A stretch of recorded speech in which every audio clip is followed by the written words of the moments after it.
Put किया आपने? हाँ, मेरी बात सुन लीजिए। मैट्रिसेस से स्टार्ट करने से पहले मैंने एक बार पहले भी आपसे कहा था, once again I am repeating, कि आपके बुक में जो मैट्रिसेस से स्टार्ट होगी वो एडिशन, सब्ट्रैक्शन, मल्टीप्लिकेशन,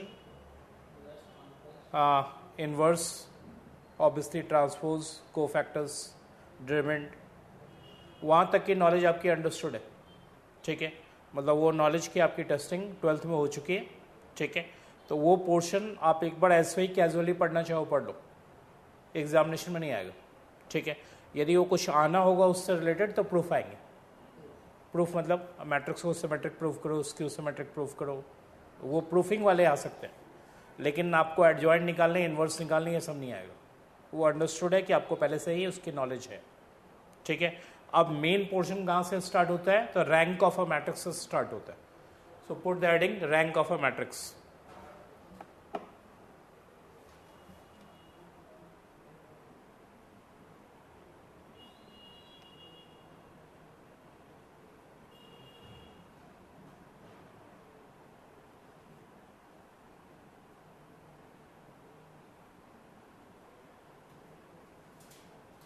लिखा आपने?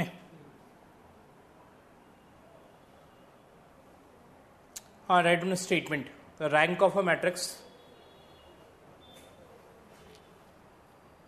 rank of a matrix is denoted by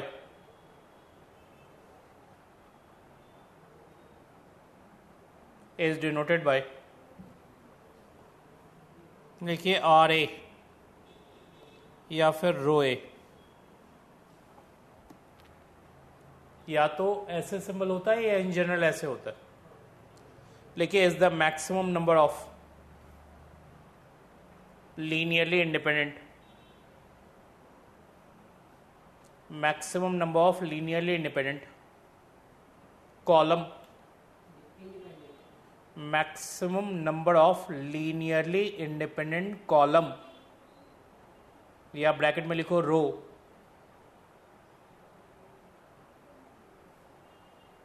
maximum number of linearly independent column, in bracket write down row, vectors in A, in capital A. ठीक है, मैं एक बार फिर से रिपीट कर रहा हूं। यदि आपको रैंक चाहिए, रैंक ऑफ अ मैट्रिक्स, तो बेसिकली आपको ये चेक करना है कि कितने लीनियरली इंडिपेंडेंट रोज हैं आपके पास और कितने लीनियरली इंडिपेंडेंट कॉलम्स हैं। या तो रो चेक कर लिए या कॉलम्स चेक कर लिए। जितने आपके लीनियरली इंडिपेंडेंट कॉलम वेक्टर्स होंगे उतनी ही आपकी रैंक होगी, या जितने लीनियरली इंडिपेंडेंट रो वेक्टर्स होंगे उतनी ही रैंक होगी। कंफर्म? ठीक है, अब लिखिए राइट डाउन। तो आपको डेफिनेशन क्लियर हो गया कि रैंक ऑफ अ मैट्रिक्स क्या होती है। रैंक ऑफ अ मैट्रिक्स होती है maximum number of linearly independent column vectors, ठीक है, इन ए, या maximum number of linearly independent row vectors in A. ठीक है, अब लिखिए रिमार्क।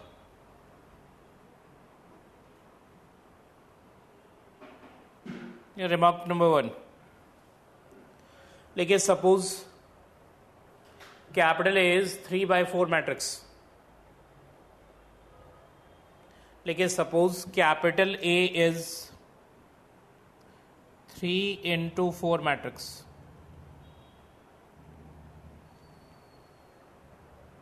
थ्री इंटू फोर को या 3/4 को? लिखिए then maximum rank of A, लिखिए then maximum rank of A is equal to minimum of 3,4। 3 और 4 में कौन मिनिमम है? 3। इसका मतलब ज्यादा से ज्यादा 3 इंडिपेंडेंट रोज हो सकते हैं आपके। क्लियर? 3 इंडिपेंडेंट रो वेक्टर्स को या रोज को, एक ही बात, या ज्यादा से ज्यादा 3 इंडिपेंडेंट कॉलम्स हो सकते हैं आपके। ठीक है, मैक्सिमम ये ध्यान रखिएगा, मैक्स वर्ड है, इसको अंडरलाइन करो।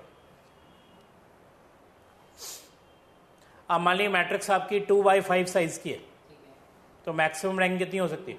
2। इसका मतलब ज्यादा से ज्यादा 2 इंडिपेंडेंट रोज हो सकते हैं या ज्यादा से ज्यादा 2 इंडिपेंडेंट कॉलम्स हो सकते हैं।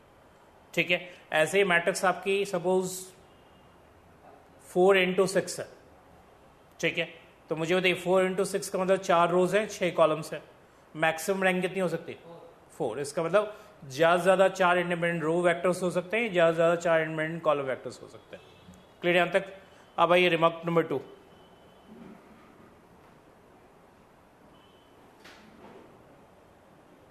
देखिए if capital A is zero matrix, देखिए if capital A is zero matrix, देखिए then rank of A is zero.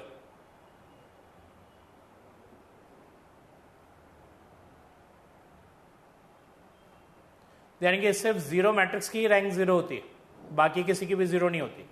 इसका मतलब नेगेटिव तो ऐसे भी नहीं होती है, या तो 1 होगी या 2 होगी या 3 होगी या 4 होगी एंड सो ऑन होगी। तो मिनिमम रैंक कितनी हो सकती है? जीरो। सिर्फ वो जीरो मैट्रिक्स की होती है, बाकी किसी की भी नहीं होती, ठीक है। यदि कोई नॉन जीरो मैट्रिक्स है तो मिनिमम रैंक उसकी 1 होगी। नॉन जीरो मैट्रिक्स है तो मिनिमम रैंक क्या हो सकती है? 1। 1 से नीचे वो नहीं जा सकता, कंफर्म। और जीरो मैट्रिक्स की रैंक जीरो होती है। लेकिन remark number 3,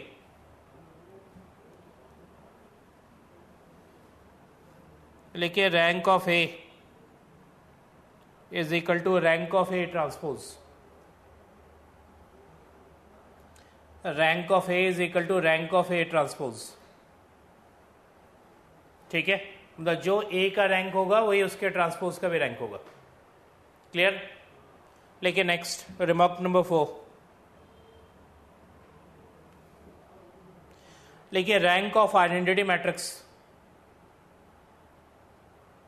rank of identity matrix of order n, rank of identity matrix of order n is n, rank of identity matrix of order n is n, rank of identity matrix of order 2 is 2, rank of identity matrix of order 3 is 3, rank of identity matrix of order n is n, ठीक है। ये 4 remark आपको हमेशा ध्यान रखने हैं, बाकी मैं टाइम टू टाइम और लिखवाऊंगा मैं आपको। अब आइए मेथड्स।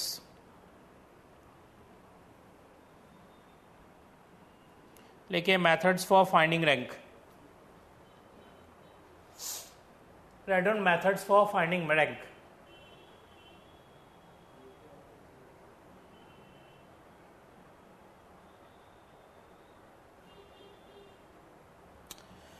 इसमें लिखिए first one,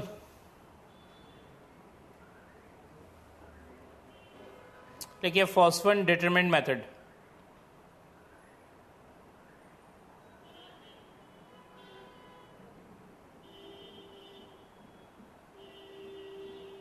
and second one triangular form.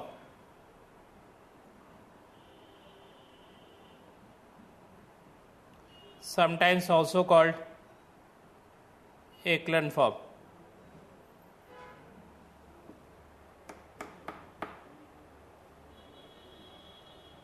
ECHELON, Echelon form, ठीक है। पहले हम बात करेंगे डिटरमिनेंट मेथड की। लिखिए डिटरमिनेंट मेथड।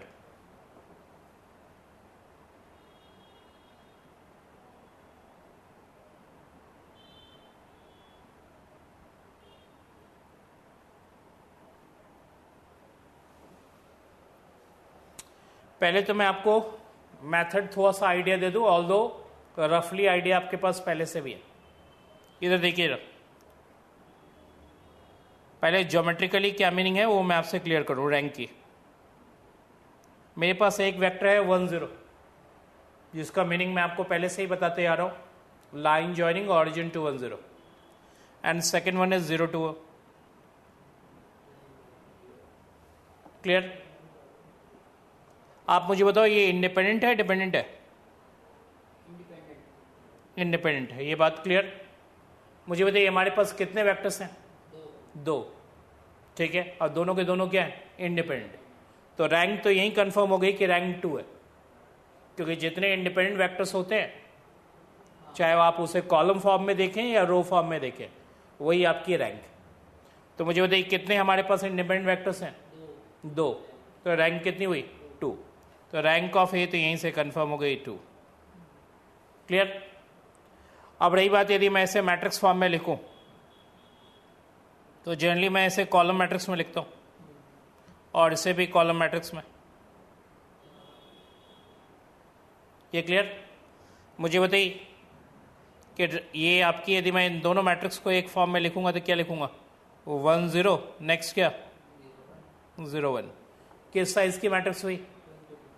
2 क्रॉस 2। उसके बाद हम ड्रेमेंट निकालते हैं इसका, 1 0 0 1, क्या आएगा? 1 नॉट इक्वल टू 0। मुझे बताइए determinant of A not equal to 0 होता है तो इंडिपेंडेंट या डिपेंडेंट? इंडिपेंडेंट। लिखे देयरफॉर लीनियरली इंडिपेंडेंट। यहां तक क्लियर? एक मिनट, जस्ट अ मिनट। अब मुझे बताइए मैक्सिमम रैंक, पहले तो ये बता दिए मैक्सिमम रैंक कितनी हो सकती है? मैक्सिमम रैंक जो हो सकती है वो मिनिमम ऑफ 2,2 होगी। ये किस साइज की मैट्रिक्स है? 2 क्रॉस 2 है, तो ऑब्वियसली मैक्सिमम रैंक जो हो सकती है वो क्या हो सकती है? 2 हो सकती है। और 2 उस केस में होगी जब आपके पास जो वेक्टर्स होने चाहिए वो लीनियरली इंडिपेंडेंट होंगे। यदि ये लीनियरली डिपेंडेंट हुआ तो रैंक आपकी 2 नहीं होगी। तो 2 नहीं होगी तो क्या 3 हो सकती है? 3 होने की तो कोई पॉसिबिलिटी नहीं है, क्योंकि रीजन रैंक 3 होने के लिए मैट्रिक्स की साइज बड़ी होनी चाहिए थी आपकी। तो मुझे बताइए मैक्सिमम रैंक कितनी हो सकती है? Minimum of 2,2। मिनिमम ऑफ 2,2 क्या हो सकती है? 2। अब मुझे बताइए ये दोनों वेक्टर्स जो आपके पास हैं वो डिपेंडेंट है इंडिपेंडेंट है? तो इंडिपेंडेंट है, तो यहां से भी ये बात कंफर्म हो गई कि रैंक आपकी 2 है। कोई प्रॉब्लम? ये क्लियर? इतनी बातें मैंने एक साइड समझाई आपको। एक मिनट इधर, उसके बाद कॉपी कीजिएगा। दूसरा पार्ट मैं आपके लिए पहले तैयार करूं। यहां देखिए हमारे पास एक वेक्टर है 1 0 2 0। पहले बताइए ये डिपेंडेंट है इंडिपेंडेंट? क्योंकि सेम लाइन पे, तो सेम लाइन पे होते ही डिपेंडेंट होगी। और रैंक क्या होती है? रैंक होती है maximum number of linearly independent vectors. Linearly independent vectors, dependent vectors नहीं, इंडिपेंडेंट वेक्टर्स। तो मुझे बताइए ये दोनों तो मिलकर डिपेंडेंट हुए, क्या मैं इसमें से किसी एक को इंडिपेंडेंट कह सकता हूं? तो बिल्कुल कह सकता हूं, क्योंकि 1 0 यदि इंडिपेंडेंट है तो उससे 2 0 ऑब्टेन हो जाएगा। यदि मैं 2 0 को इंडिपेंडेंट मानूं तो उससे 1 0 ऑब्टेन हो जाएगा। इन दोनों में से कोई एक तो इंडिपेंडेंट जोड़ है, ये बात कंफर्म है। कंफर्म, इसमें तो कोई डाउट नहीं आपको। तो मुझे बताइए ये 1 0 था, ये 2 0 था, कोई एक को तो मैं इंडिपेंडेंट कह सकता हूं ना। तो मुझे बताइए किसी एक को कह लीजिए जो भी इंडिपेंडेंट है। तो आपके पास कितने हुए इंडिपेंडेंट वेक्टर्स? सिर्फ एक। और जितने इंडिपेंडेंट वेक्टर्स होते हैं वही आपकी रैंक होती है। ठीक है, तो रैंक ऑफ ए कितनी हुई? 1। ये हुई ज्योमेट्रिकली। अब रही बात यदि मैं इसे मैट्रिक्स फॉर्म में ले जाऊं तो 1 0 को ऐसे लिख दूंगा और 2 0 को भी ऐसे लिख दूंगा। ठीक है, इसे मैट्रिक्स में लिखेंगे तो क्या आएगा? 1 0 2 0। ड्रेवेंट ऑफ ए बताओ? ड्रेवेंट ऑफ ए आपकी 0 आएगी। 0 होने पे क्या होता है? डिपेंडेंट या इंडिपेंडेंट? तो ये आपके दोनों वेक्टर्स लीनियरली डिपेंडेंट हुए। यहां तक कोई प्रॉब्लम?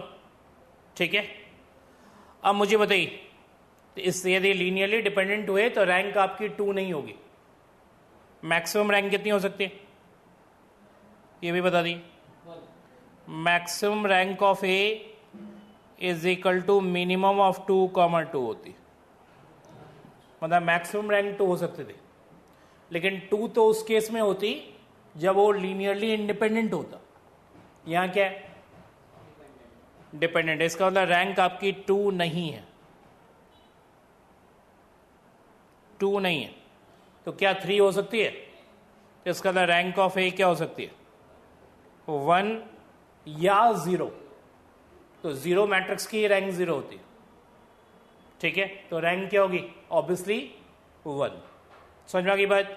यहां साइड में लिख लीजिएगा, since zero matrix has rank zero, ठीक है। तो जीरो होने की कोई पॉसिबिलिटी नहीं, इसलिए हमने इसे 1 का। अब आप इसे कॉपी कर लो। तो एक बार मैं फिर से रिपीट कर रहा हूँ, इधर देखो जरा।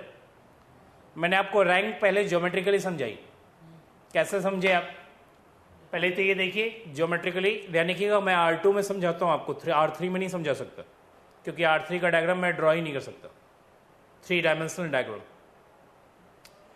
मुझे बताइए कि सबसे पहले जो वेक्टर्स आपके पास हैं वो चेक करो कि आप इंडिपेंडेंट है या डिपेंडेंट है। आपके पास 2 वेक्टर्स हैं, दोनों के दोनों क्या है? इंडिपेंडेंट है।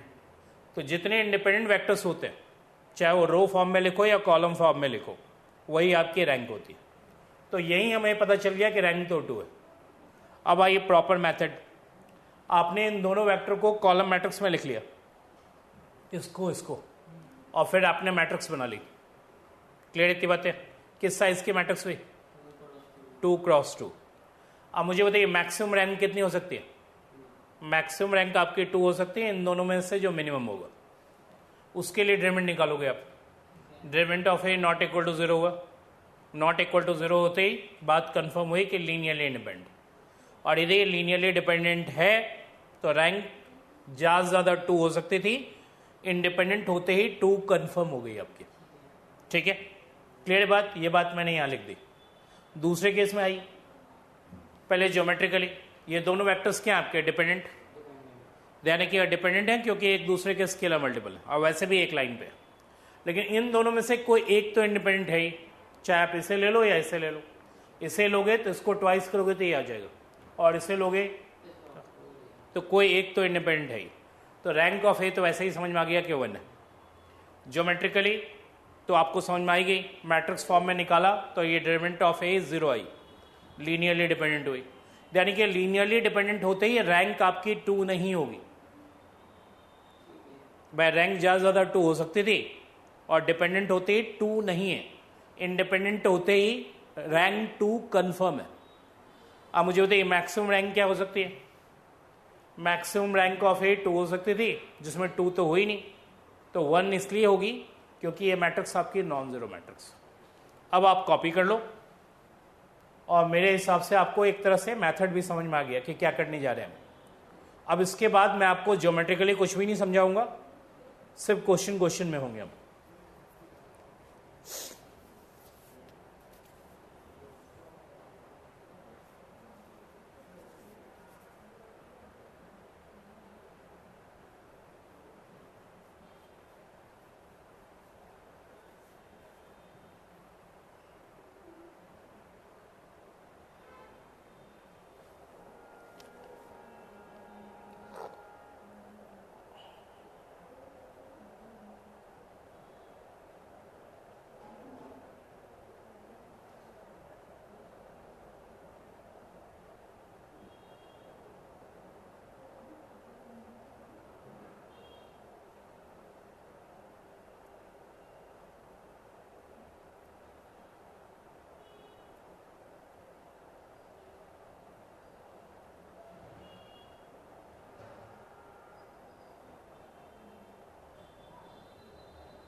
हो गया?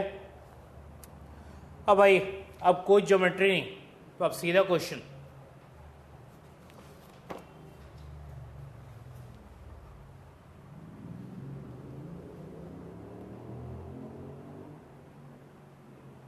देखिए ए इज इक्वल टू 147, ये हमारी एक वेक्टर रही होगी, ऑब्वियसली वेक्टर किसकी रही होगी, R3 की, ठीक है। Next 258, next 369,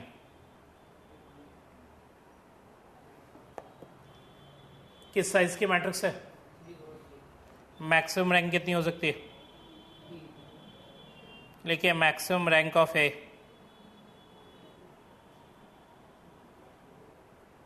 is equal to minimum of 3, 3 which is 3। कोई दिक्कत यहाँ तक? अब रही बात मैक्सिमम रैंक 3 का मतलब ये हुआ ज़्यादा से ज़्यादा 3 इंडिपेंडेंट रो वेक्टर्स हो सकते हैं या ज़्यादा से ज़्यादा 3 इंडिपेंडेंट कॉलम वेक्टर्स हो सकते हैं। ऑब्वियसली हमारे पास 3 रो वेक्टर हैं, 3 column vector. Clear? Row wise देखेंगे तो ऐसे देखेंगे, कॉलम वाइज देखेंगे तो ऐसे देखेंगे, ठीक है। तो इसका मतलब ये बात हमें पता चल गया कि हमारे पास रैंक ज़्यादा से ज़्यादा 3 हो सकती है। अब रही बात रैंक 3 होगी या नहीं होगी, इसके लिए इसका डिटरमिनेंट निकालेंगे हम, ठीक है। क्लियर? तो निकालिए डिटरमिनेंट ऑफ ए।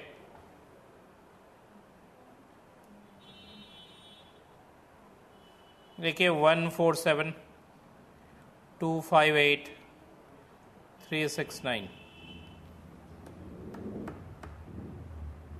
क्या आएगा, 1 into 45 minus 48 minus 2 into 36 minus 42 plus 3 into 32 minus 35. Is it minus 3 plus 12?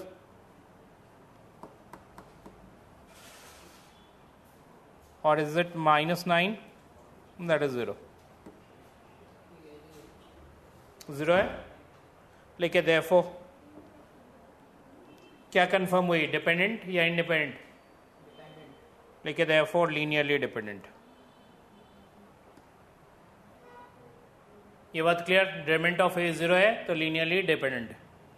तो इसका मतलब ये बात कंफर्म हो गई कि रैंक आपकी 3 नहीं है। लेकिन therefore rank of A is not equal to 3। Not equal to 3 का मतलब ऑब्वियसली 3 से लेसर, 3 से ग्रेटर नहीं। इसे और क्लियरली लिख ली, that is rank of A is less than 3। 3 से ग्रेटर होने की कोई पॉसिबिलिटी नहीं। तो और क्लियरली की लिखिए, that is rank of A क्या क्या हो सकती है, या तो 2 या 1 या 0। कोई प्रॉब्लम?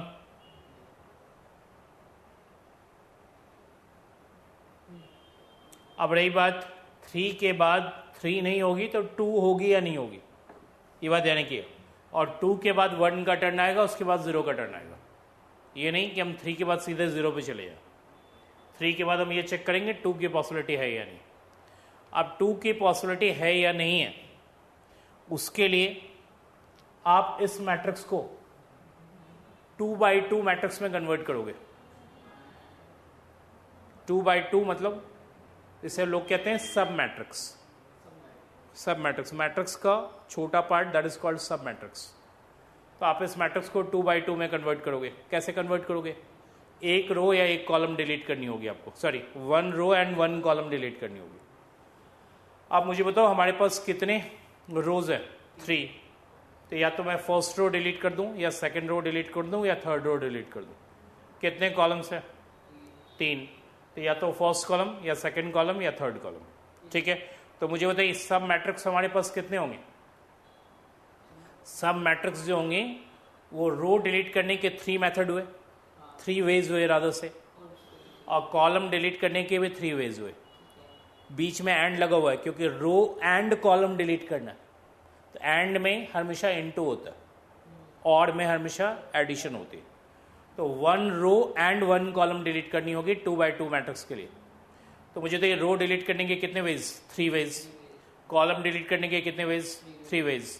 इसका मतलब सब मैट्रिक्स जो होगी वो हमारे पास होगी 3 × 3, दैट इज 9। कंफर्म? यहाँ तक तो कोई प्रॉब्लम नहीं। अब रही बात जो सब मैट्रिक्स होती है उसके हम डिटरमिनेंट को कहते हैं माइनर।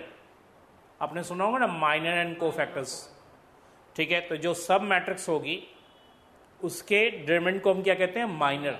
ऑब्वियसली 2x2 मैट्रिक्स हो गई तो हम उसे कहेंगे माइनर ऑफ ऑर्डर 2, ठीक है। तो हम जनरली सब मैट्रिक्स नहीं लिखते, हम कहते हैं सीधा कि माइनर ऑफ ऑर्डर 2 हमें कंसिडर करना है। तो लिखिए next line, consider a minor of order 2। सीधा सीधा language, consider a minor of order 2, ठीक है। मुझे ऑर्डर 2 का माइनर चाहिए, या क्लियर।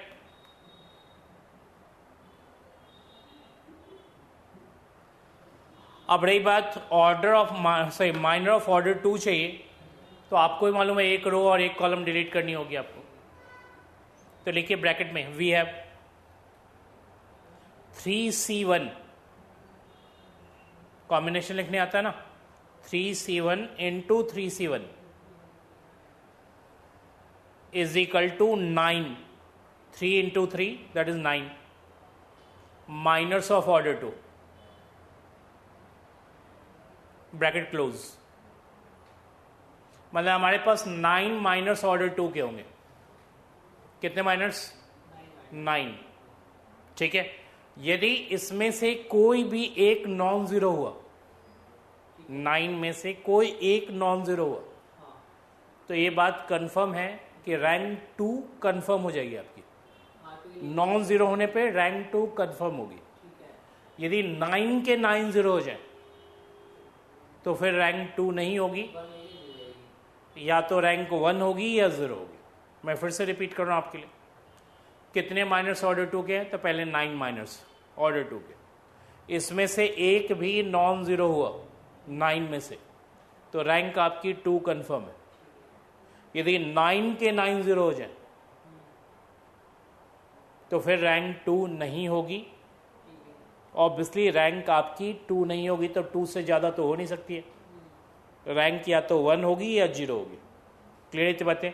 और आपके नॉलेज में पहले से ही है, 0 मैट्रिक्स की ही रैंक सिर्फ 0 होती है, तो उस केस में आपकी रैंक 1 हो जाएगी। 9 के 9 यदि 0 हुए तो, और 9 में से एक भी नॉन जीरो हुआ तो फिर रैंक 2 है, ठीक है। क्लियर? लेकिन नेक्स्ट लाइन, कोई एक माइनर मुझे बताइए। इधर देखिए, मैंने ये माइनर लिया, ये वाला, तो उसके लिए कौन सा रो डिलीट किया? Third row, third column. तो मुझे बताइए यदि हम ये लेंगे तो क्या हो जाएगा? 1 5 = 5 -8 इज इट -3? तो लिखिए next line, consider minor of order 2। लिखिए दैट इज, कौन सा लिया आपने? देखिए दैट इज, कौन सा लिया हमने? 1 2 4 5। कौन सा डिलीट किया इसके लिए?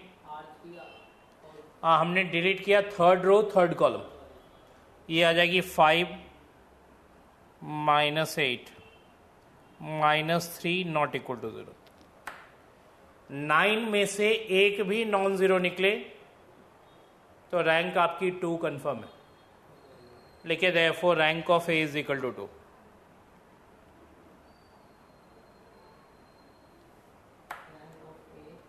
Is equal to 2। ये बात समझ में आ गई? एक रिमार्क यहां लिख लिए,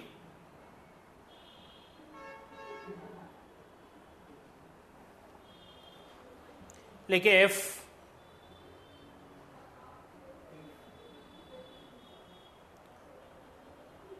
ऑल 9 माइनर्स, 9 ही है ना हमारे पास, लिखिए if all 9 minors of order 2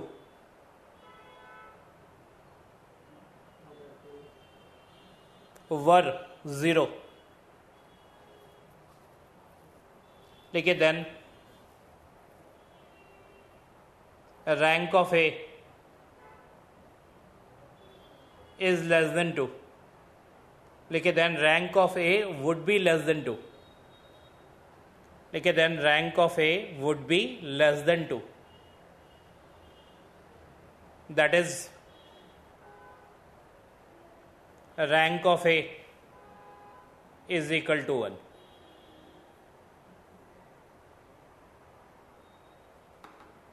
one क्यों? कि 0 तो हो नहीं सकता। क्यों नहीं हो सकता 0? ठीक है, तो इंपॉर्टेंट लाइन मैंने आपको लिखवाई, ये बात ध्यान रखिएगा।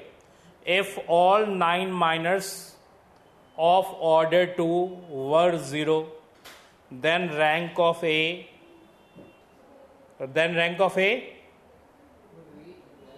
would be less than 2, that is rank of A would be 1। Clear? ये बात समझ में आ गई आपको कि 1 कब होगा? रही बात 0 कब होगा, तो 0 तो मैंने आपको क्लियरली कहा सिर्फ 0 मैट्रिक्स की होती है। नेक्स्ट सही, नेक्स्ट क्वेश्चन से फिर क्लियर करेंगे हम बात। देखिए नेक्स्ट क्वेश्चन,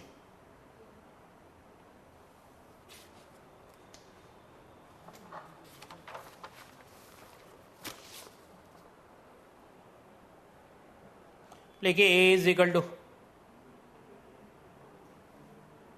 1 2 3 2 4 6 3 6 9। किस साइज की मैट्रिक्स है हमारी? मैक्सिमम रैंक कितनी हो सकती है? देख लीजिए, maximum rank of A is equal to 3। अब रही बात 3 होगी या नहीं होगी, इसके लिए डिटरमिनेंट निकालोगे। निकालो डिटरमिनेंट। 1 इंटू क्या आ जाएगा? 36 minus 36 minus 2 into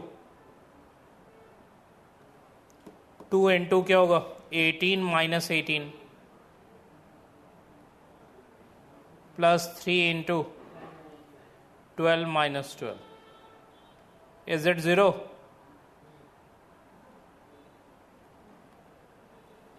independent dependent? लिखिए therefore linearly dependent. Maximum rank कितनी हो सकती थी? 3, तो 3 तो अब हुई नहीं। लिखिए therefore rank of A is less than 3। By not equal to 3 का मतलब ऑब्वियसली लेस देन 3। बाय 3 नहीं हुई, ये बात कंफर्म है, तो ऑब्वियसली 3 से लेसर। क्या क्या हो सकती है? या तो 2 या 1 या 0। यहां तक कोई प्रॉब्लम? अब रही बात रैंक 2 होगी या नहीं होगी, इसके लिए माइनर ऑफ ऑर्डर 2 कंसिडर करना होगा। लेकिन नेक्स्ट लाइन में consider minor of order 2। By 3 तो नहीं हुई, तो 3 से लेसर कौन सा आएगा? 2 का टर्न आएगा, उसके बाद 1 का टर्न आएगा, उसके बाद 0 का टर्न आएगा। देखिए कंसिडर माइनर ऑफ ऑर्डर 2। मुझे बताइए हमारे पास कितने माइनर्स हैं ऑर्डर 2 के? ब्रैकेट में लिखिए we have 3c1 into 3c1 is equal to 9 minors of order 2।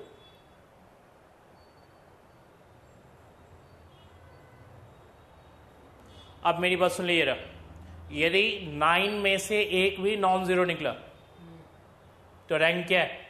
2 है। और 9 के 9 जीरो हो गए तो रैंक 2 नहीं होगी, ऑब्वियसली 1 होगी। तो एक एक करके आइए। पहले हम डिलीट करेंगे थर्ड रो थर्ड कॉलम। क्या आएगा मुझे बताते चलिएगा। Third row third column delete करने के बाद क्या आएगा? 1 2 2 4। लिखो 1 2 2 4। क्या आ गई? Is it 0?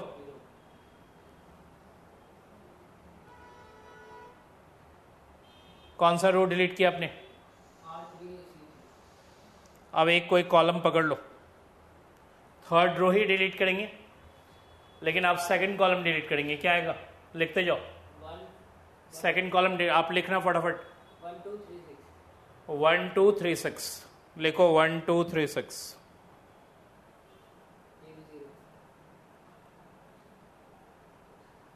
Is it 0? Next कौन सा पिक किया आपने? हाँ, फर्स्ट कॉलम डिलीट करो, क्या आएगा? Third row and first column 2 3 4 6 2 3 4 6.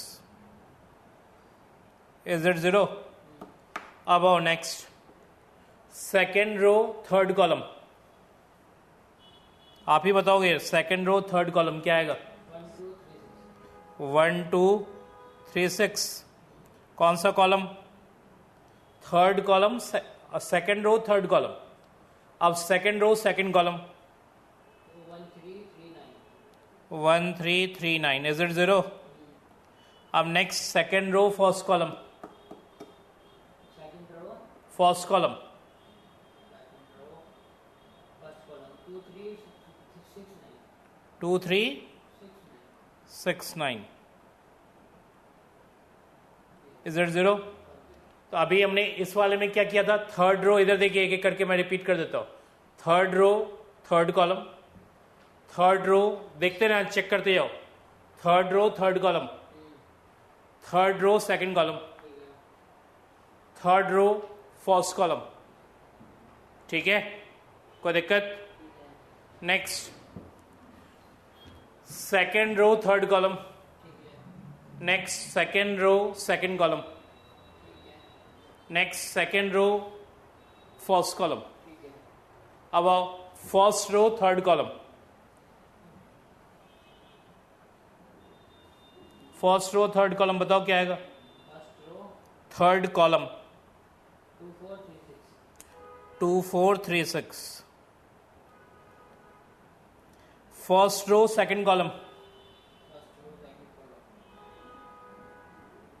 First row second column, first row second column delete. ये यानी कि जो मैं कह रहा हूं वो डिलीट है. 2 6 3 9 2 6 3 9. Is it 0? Next first row first column 4 6 6 9 4 6 6 9. 9 के 9 0 हो गए, 0.5 हैं, लेके therefore the rank of A is not equal to 2, that is rank of A is less than 2. Not equal to 2 means always less than 2. मुझे देखिए less than 2 में कौन कौन सा नंबर है? एक 1, दूसरा क्या है? 0. तो लेस देन 2 में रैंक ऑफ ए आपकी 1 कंफर्म है, लेकिन therefore rank of A is equal to 1 since given matrix is non zero matrix. Bracket में लिखिए since given matrix is non zero matrix.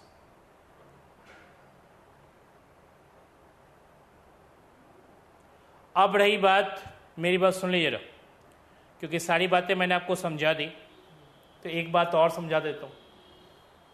क्योंकि रीज़न अधिकतर तो वो रीज़न पूछेंगे आपसे कि ऐसे प्रोसीजर अब नहीं आता इन जनरल कि ऐसे निकालो, रैंक निकालो, ये निकालो. वो बेसिकली वो ये जानना चाहते हैं कि आप इंट्रिकेसीज समझ रहे हो या नहीं. मुझे बताइए, हमारे पास यहाँ 3 वेक्टर्स थे, ठीक है? ये वाला क्वेश्चन पहले ले रहा हूँ.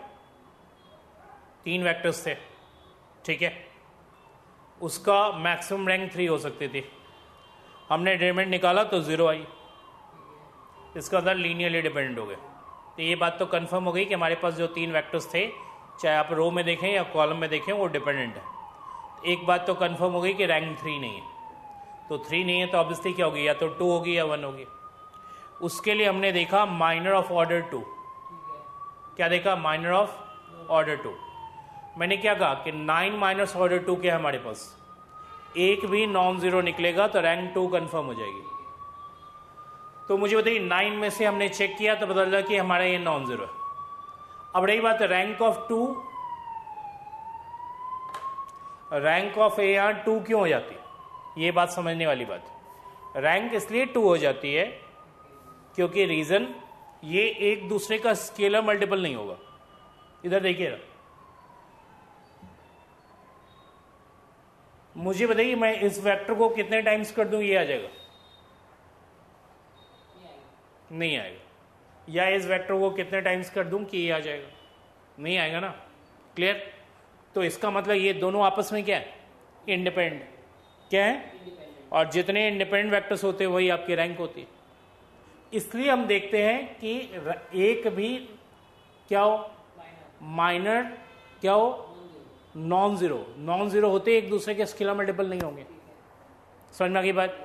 और यदि स्केलर मल्टीपल नहीं होंगे तो इंडिपेंडेंट जोड़ होगी, और इंडिपेंडेंट होने पे 3 वाला हम ऑलरेडी चेक कर चुके हैं इंडिपेंडेंट है, तो इसके बाद 2 वाला इंडिपेंडेंट हो जाता है।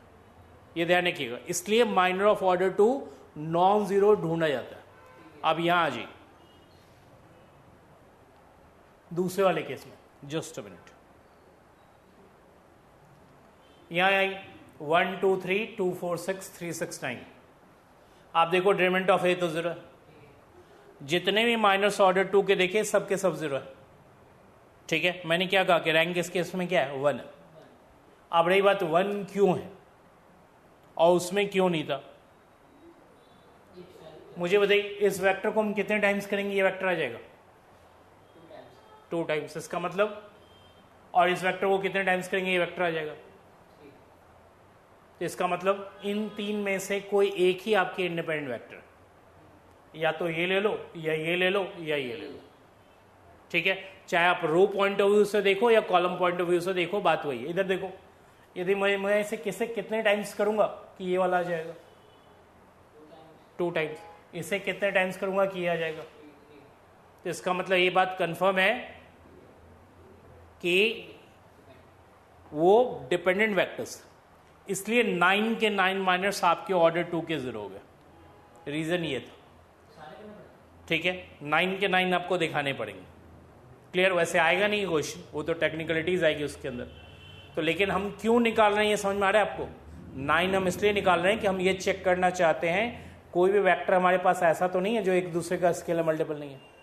तो जैसे स्केलर मल्टीपल नहीं होगा तो कोई ना कोई एक माइनर ऐसा जोड़ होगा जो क्या हो जाएगा, नॉन जीरो हो जाएगा। तो नॉन जीरो होते ही रैंक हमारी कंफर्म हो जाएगी, ठीक है। और यदि सारे एक दूसरे के स्केलर मल्टीपल है तो 9 के 9 जीरो होंगे। बेसिक कंसेप्ट ये, ठीक है। क्लियर इतनी बातें।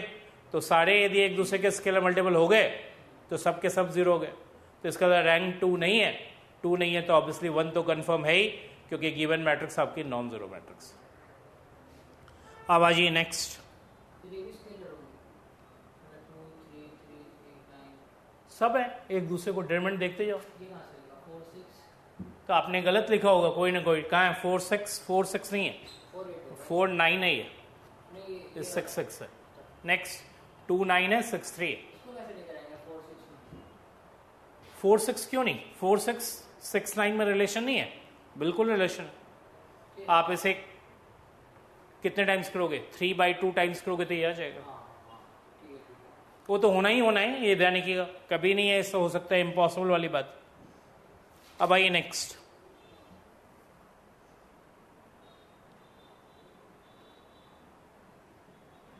लिखिए a इज इक्वल टू 082 6 - 73 611 602। किस साइज की मैट्रिक्स है,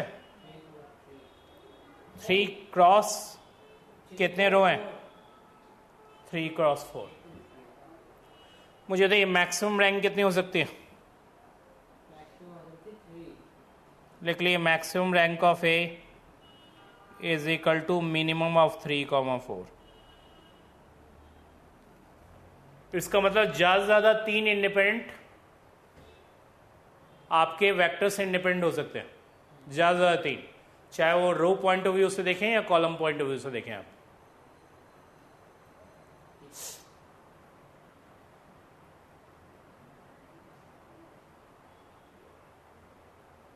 ठीक है, मतलब 3 इंडिपेंडेंट वेक्टर्स हैं आपके, चाहे रो पॉइंट ऑफ व्यू से देख लिए या कॉलम पॉइंट ऑफ व्यू से देख लिए। इतनी बातें क्लियर। अब मुझे बताइए कि आपके पास किस साइज की मैट्रिक्स है, 3 क्रॉस 4। तो हम इसका डिटरमिनेंट तो निकाल नहीं सकते, क्योंकि डिटरमिनेंट किसकी निकलती है, स्क्वायर मैट्रिक्स की निकलती है। तो मुझे इस मैट्रिक्स को 3 क्रॉस 3 बनाना होगा। क्या बनाना होगा, उसके लिए हमें एक कॉलम डिलीट करनी होगी। क्या करनी होगी, क्योंकि डायरेक्ट तो हम डिटरमिनेंट निकाल नहीं सकते। पिछले 2 केसेस में आपके स्क्वायर मैट्रिक्स थे, इसमें नहीं है, तो आपको एक कॉलम डिलीट करनी होगी। You have to delete 1 column.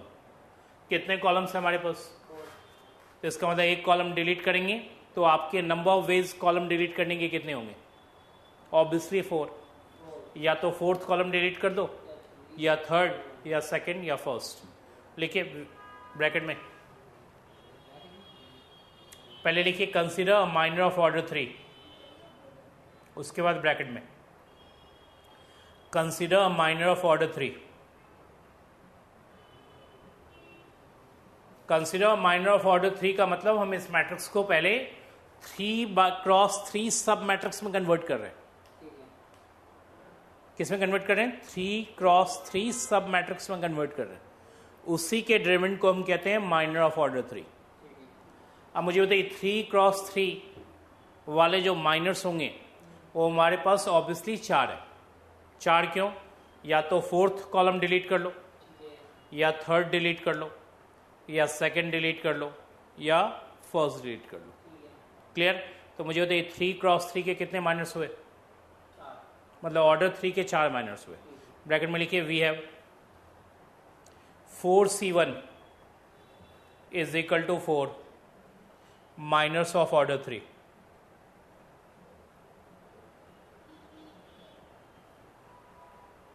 ठीक है यहां तक। अब रही बात, यदि चारों के चारों माइनर ऑर्डर 3 के 0 हुए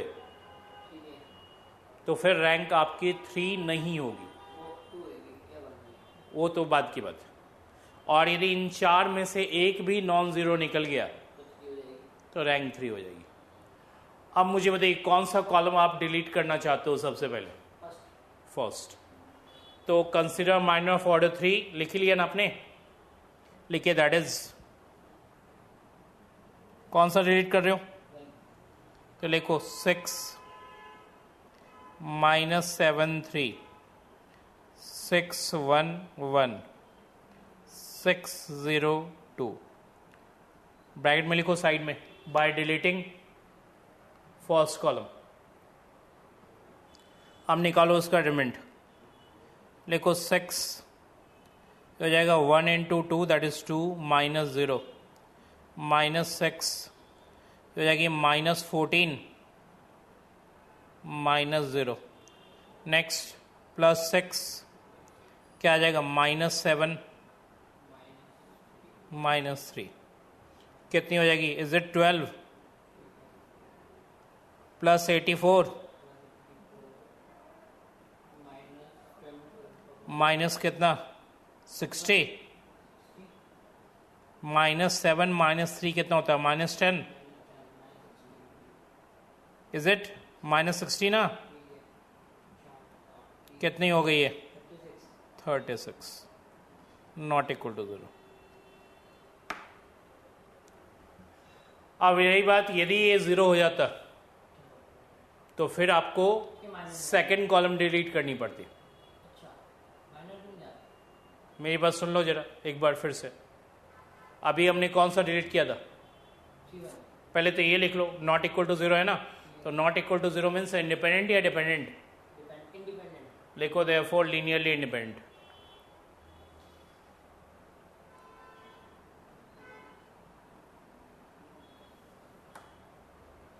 हमारे पास रैंक ज़्यादा से ज़्यादा 3 हो सकती थी, तो हमने जैसे ही फर्स्ट कॉलम डिलीट किया तो उसके बाद जो 3 वेक्टर्स बचे वो आपस में क्या है, लीनियरली इंडिपेंडेंट है। जितने आपके इंडिपेंडेंट वेक्टर्स होते हैं वही आपकी रैंक होती है। इसका मतलब रैंक कितनी हुई, लिख लीजिए रैंक 3। क्वेश्चन सॉल्व हो गया। अब रही बात, इस क्वेश्चन में प्रॉब्लम कब होती, मान लीजिए ये हमने फर्स्ट कॉलम डिलीट किया और डिलीट करने के बाद यदि ये 0 आ जाए, ये वाला अभी तो नहीं आया, आ जाए 0 तो फिर मुझे सेकंड कॉलम डिलीट करनी होगी। यदि वो भी 0 आ जाए तो उसके बाद मुझे थर्ड कॉलम डिलीट करनी होगी, वो भी 0 आ जाए। उसके बाद मुझे फोर्थ कॉलम डिलीट करनी होगी, वो भी 0 आ जाए। यदि चारों के चारों 0 आ जाए तो फिर मुझे ये लिखनी होगी कि रैंक 3 नहीं होगी। रैंक 3 नहीं होगी तो रैंक कितनी हो सकती है, या तो 2 या 1 या 0। उसके बाद हमें कंसिडर करना होगा, consider minor of order 2, minor of order 2। अब रही बात माइनर ऑफ ऑर्डर 2 कितने हो सकते हैं, इतनी जल्दीबाजी नहीं। माइनर ऑफ ऑर्डर 2 के लिए हमें 2 कॉलम डिलीट करने होंगे, 2 कॉलम। मान लीजिए डिलीट कर दिया, और 1 रो भी डिलीट करना होगा। तो मुझे देखिए कॉलम डिलीट करने के कितने वेज, 4C2 वेज, क्योंकि 4 कॉलम। रो डिलीट करने के कितने वेज, 3 रो हैं, तो इसका मतलब रो तो एक ही डिलीट करनी है आपको, 3C1। तो कॉलम डिलीट करने के 4C2 veg and row delete करने के 3C1 वेज। अरे वो डिलीट तो माइनर ऑफ ऑर्डर 3 के लिए डिलीट किया था तुमने, माइनर ऑफ ऑर्डर 2 के लिए अलग डिलीट होगा, ठीक है, क्लियर। वो उस केस में डिलीट होगा जब चारों के चारों माइनर ऑर्डर 3 के 0 हो जाए, तो फिर हम माइनर ऑफ ऑर्डर 2 पे जाएंगे। तो माइनर ऑफ ऑर्डर 2 में जाने का मतलब हो गया कि हम सब मैट्रिक्स 2x2 देखेंगे। अब पहले तो ये सोचना होगा सब मैट्रिक्स 2x2 कितने होंगे। तो मैंने क्या कहा, कॉलम डिलीट करने के 4C2 वेज, रो डिलीट करने के कितने ways, 3C1 ways, row and column delete करने के कितने ways, 3C1 into 4C2, that is 3 into 6। 3C1 3 होता है, 4C2 6 होता है, तो 3 इंटू 6 कितने हो गए, 18 वेज। तो इसका मतलब 18 माइनर्स ऑफ ऑर्डर 2 होंगे। यदि उसमें से एक भी नॉन जीरो निकला तो रैंक आपकी 2 कंफर्म हो जाएगी। और यदि 18 के 18 0 हुए तो फिर रैंक 2 नहीं होगी, ऑब्वियसली रैंक 1 होगी, क्योंकि ये मैट्रिक्स नॉन जीरो मैट्रिक्स। समझ में आ गई बात। अब लिख लीजिए, मैं आपको रिमार्क में लिखवा देता हूं। यानी कि रिमार्क वाला इंफॉर्मेशन जब आप क्वेश्चन में ट्रैप हो गए तो आपके काम आएगा।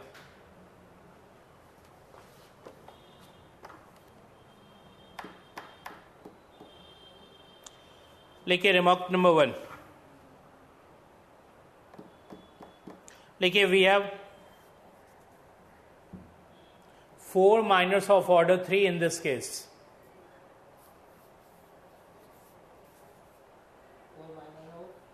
लिखिए we have 4 minors of order 3 in this case. इस केस में 4 माइनर्स ऑर्डर 3 के हमारे पास, ठीक है। यदि चारों के चारों 0 हो जाए, लिखिए if all 4 were 0, लिखिए then rank of A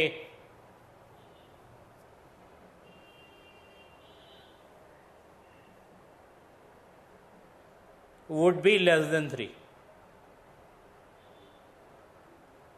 would be क्या, less than 3, क्योंकि मैक्सिमम रैंक 3 हो सकती थी, would be less than 3, ठीक है। लिखिए that is rank of A is equal to 2 or 1 or 0। Clear यहां तक। लिखिए नेक्स्ट। उसके बाद आपको क्या कंसिडर करना होगा, माइनर ऑफ ऑर्डर 2। लिखिए नेक्स्ट लाइन में कंसिडर, लिखिए then consider minor of order 2।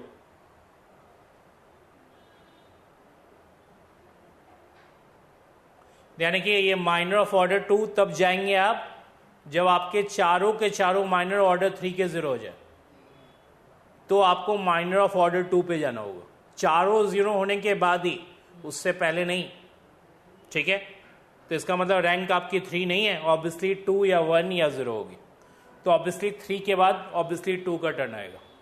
तो रैंक ऑफ ए 2 कब होगा, तो लिखिए नेक्स्ट लाइन में, लिखिए in this case we have 4C2 into 3C1 is equal to 6 into 3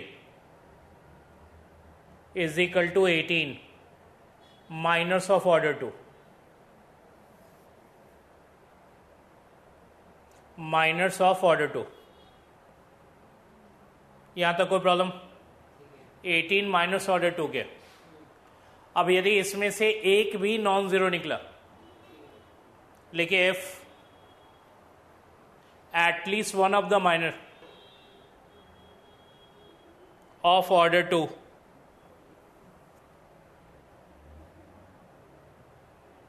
were non zero,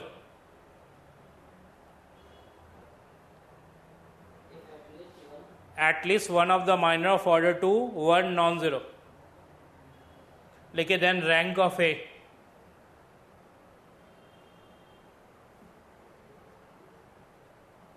लिखिए then rank of A would be 2.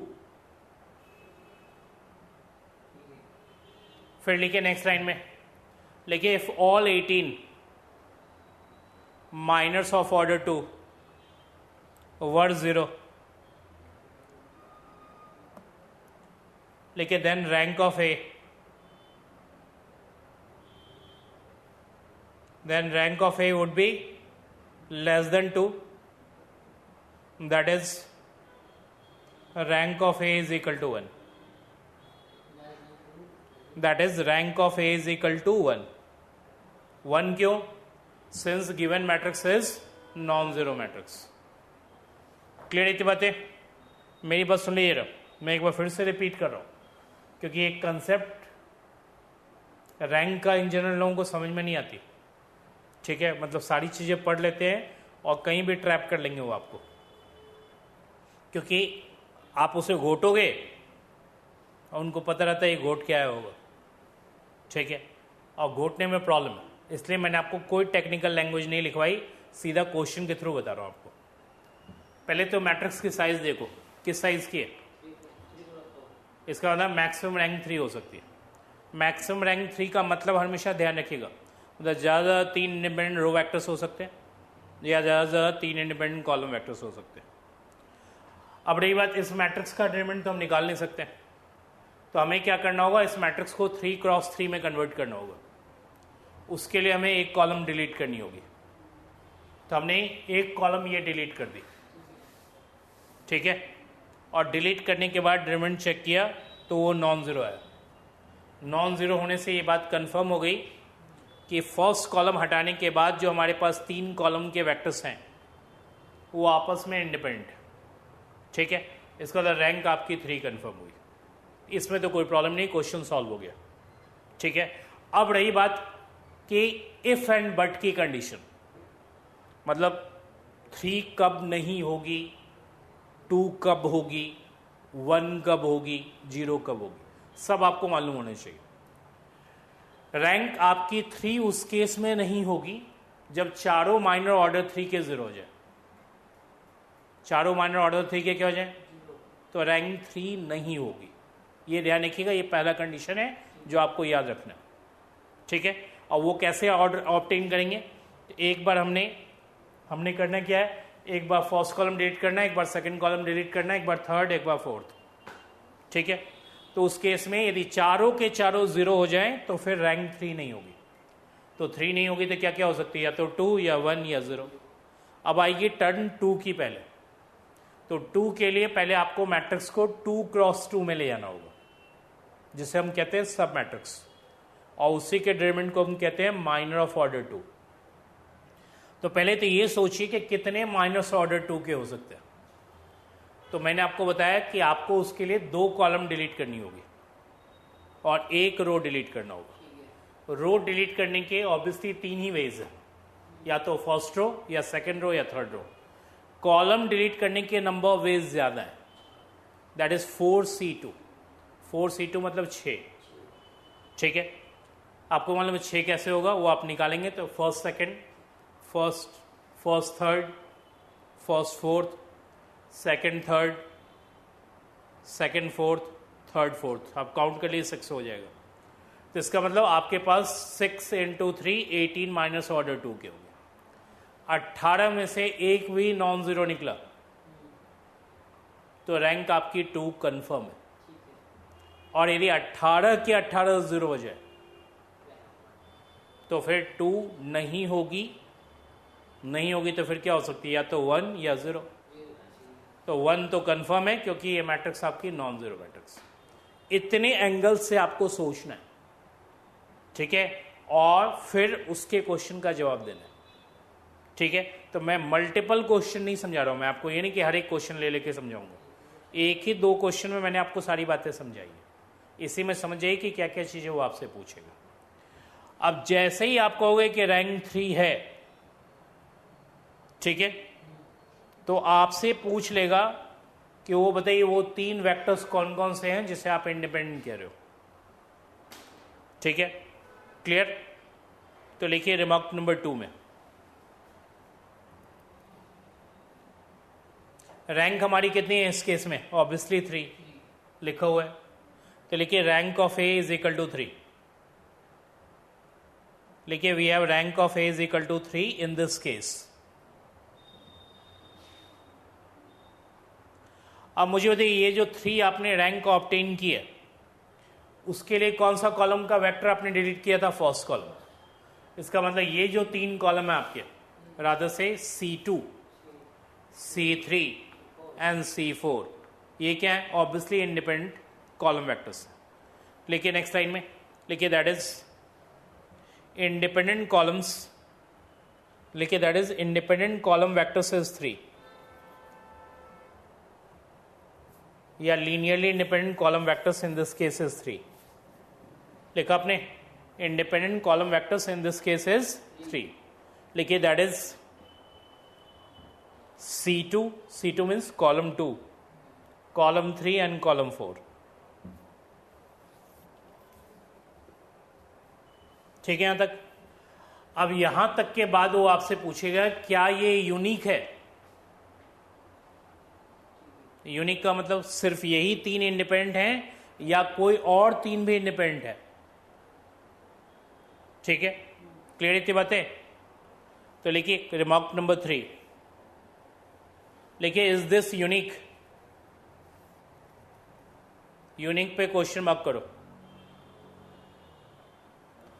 अब यदि यूनिकनेस की बात उन्होंने आपसे पूछ दी तो अभी कौन सा कॉलम डिलीट किया था आपने, C1। अब आप C1 को रखो, बाकी 3 में से कोई एक डिलीट कर दो। तो कौन सा डिलीट करोगे, तो लिखो consider a minor of order 2। लिखिए दैट इज, कौन सा रखोगे, फर्स्ट रखना है ना, 0 क्या था, 8 2 था ना, दूसरा बताओ 611, थर्ड रखे ना 602। साइड में लिख दो बाय डिलीटिंग सेकंड कॉलम। अब एक तो 0 ही हो गई आपकी, ये हो गई -6, 8 2 16, -0 +6, 8 1 8, -2, कितना आ जाएगा, -96 प्लस क्या 36, क्या आया, -60, not equal to 0। Not equal to 0 होते ही ये बात कंफर्म हो गई कि ये भी इंडिपेंडेंट। लिखिए therefore C1, C3 and C4,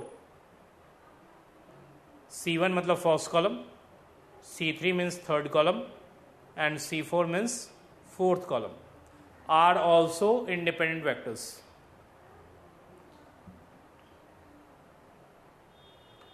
अब मुझे बताइए इज इट यूनिक। भाई पहले यूनिक कौन था, पहले कौन था, C2 C3 C4, अब क्या हुआ C1 C3 C4, ये भी इंडिपेंडेंट हुआ, तो यूनिकनेस हुई नहीं, लेकिन therefore it is not unique.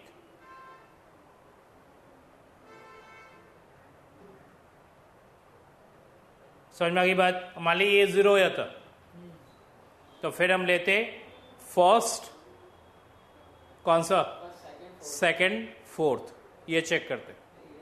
यदि वो भी 0 हो जाता तो फिर हम लेते हैं फर्स्ट सेकंड थर्ड, यदि वो भी जीरो हो जाता तो यूनिकनेस होती, तो यूनिकनेस होती। समझ में आ गई बात?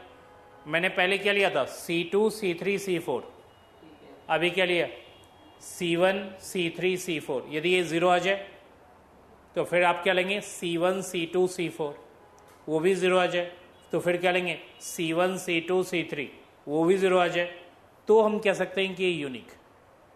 ठीक है, क्योंकि चार ही पॉसिबिलिटी बनी सकती थी, चार में एक नॉन जीरो हुआ, तीन जीरो हुआ, तो फिर यूनिकनेस होगी, नहीं तो यूनिकनेस नहीं होगी।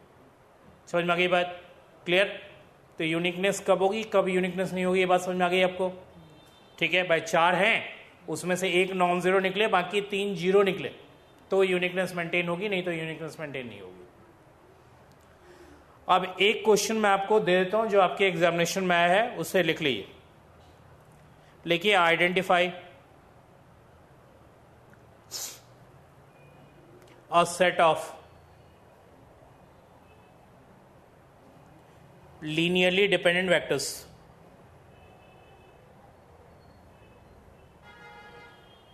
from the following।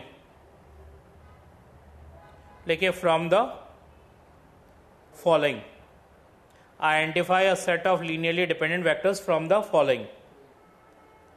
आगे लिखिए, is this set unique?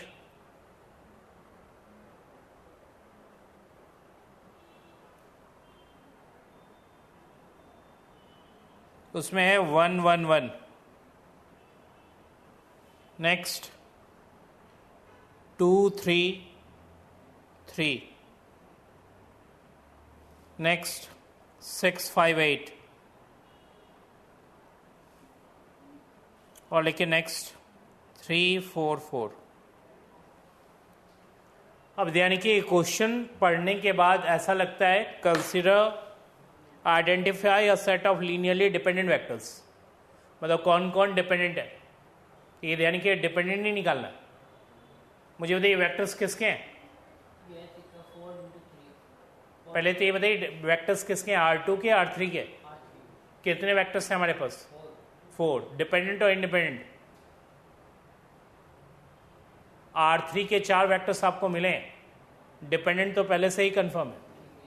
अब रही बात इसमें से कितने इंडिपेंडेंट हैं, ये आपको पता करना। तो पता करने के लिए ध्यान रखिएगा कि अधिकतर लोग सोचते हैं क्वेश्चन वेक्टर का है, और सॉल्व किससे करेंगे, मैट्रिसेस से। तो पहले तो ये क्वेश्चन ध्यान रखिएगा कि ये क्वेश्चन मैट्रिसेस से सॉल्व करना, क्योंकि मैट्रिसेस में जो रैंक है वो आपको बताती है कितने इंडिपेंडेंट वेक्टर्स। तो आपको सारे वेक्टर को कॉलम मैट्रिक्स में लिखनी होगी। ठीक है, कॉलम मैट्रिक्स में लिखने आता है ना, ये पहला आ जाएगा 1 1 1, नेक्स्ट आ जाएगा 2 3 3। लिख लेंगे, किस साइज की मैट्रिक्स बनेगी, 4 इंटू 3 नहीं, 3 क्रॉस 4, 3 रो 4 कॉलम। मैक्सिमम रैंक कितनी हो सकती है, 3। अब मैक्सिमम रैंक 3 होगी या नहीं होगी, उसके लिए माइनर ऑफ ऑर्डर 3 निकालेंगे। इसका मतलब एक कॉलम आपको डिलीट करना होगा, डिलीट करने के बाद रिमेंड निकालनी होगी। यदि 4 माइनर ऑर्डर 3 के बनेंगे, एक भी नॉन जीरो निकला, तो रैंक 3 कंफर्म है। ठीक है, और यदि चारों के चारों जीरो हुए तो फिर आपको ऑर्डर 2 पे जाना। वो ऐसे होगा नहीं जैसा क्वेश्चन पूछा जा रहा है आपसे। यहाँ वो ये पूछ रहा है कि इन 4 में से कौन इंडिपेंडेंट है। तो आपको भी मालूम है कि 4 माइनर ऑर्डर 3 के होंगे। ठीक है, इसमें से जो जो नॉन जीरो निकलेगा वो सब के सब क्या होंगे, ऑब्वियसली इंडिपेंडेंट होंगे। ठीक है, तो एक बार आप फर्स्ट कॉलम डिलीट कर लीजिएगा, एक बार सेकंड, मेरे हिसाब से इसी में आपका क्वेश्चन सॉल्व हो जाएगा। ठीक है, क्लियर। थर्ड फोर्थ आपको डिलीट करने की इन जनरल जरूरत नहीं पड़ेगी, यदि पड़ गई तो वो डिलीट करना पड़ेगा आपको। और ध्यान रखिएगा ड्रेमेंट निकालते समय थोड़ा अलर्ट रहना, नहीं तो आपका क्वेश्चन लेंदी हो जाएगा। मान लीजिए 0 आ गया कहीं, तो देखिए कि 0 आ रहा है या नहीं आ रहा है एक्चुअल में। ठीक है, अब आइए नेक्स्ट क्वेश्चन। लिखिए, डिटरमाइन द रैंक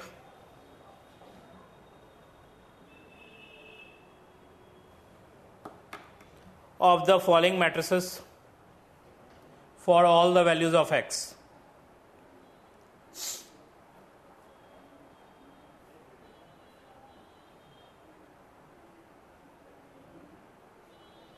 लिखिए first one a is equal to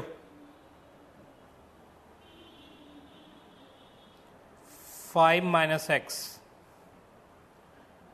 2 1 2 1 minus x 0 1 0 1 minus x.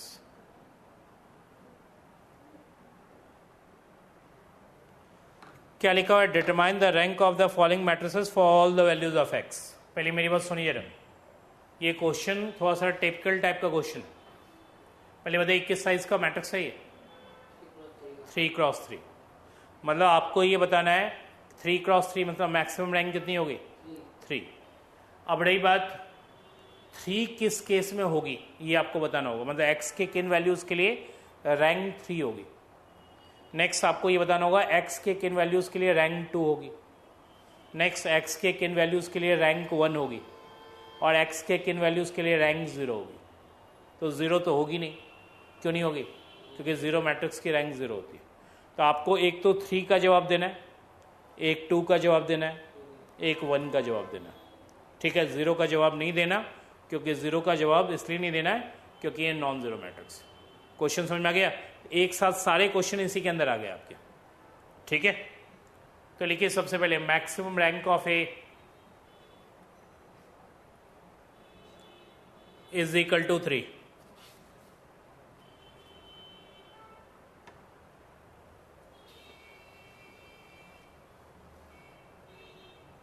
अब रही बात रैंक ऑफ ए 3 तब होगी जब डिटरमिनेंट ऑफ ए क्या होगा? Not equal to 0। क्लियर? लिखिए नेक्स्ट लाइन में rank of A is equal to 3 when determinant of A is not equal to 0। when determinant of A is not equal to 0।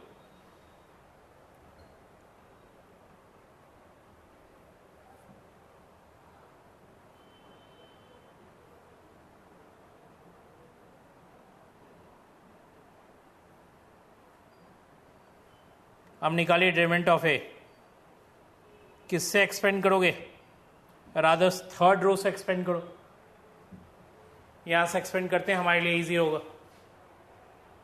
क्या आ जाएगा? यहां से expand करेंगे तो 2 into 0 लिखो, लिखो दिस इंप्लाइज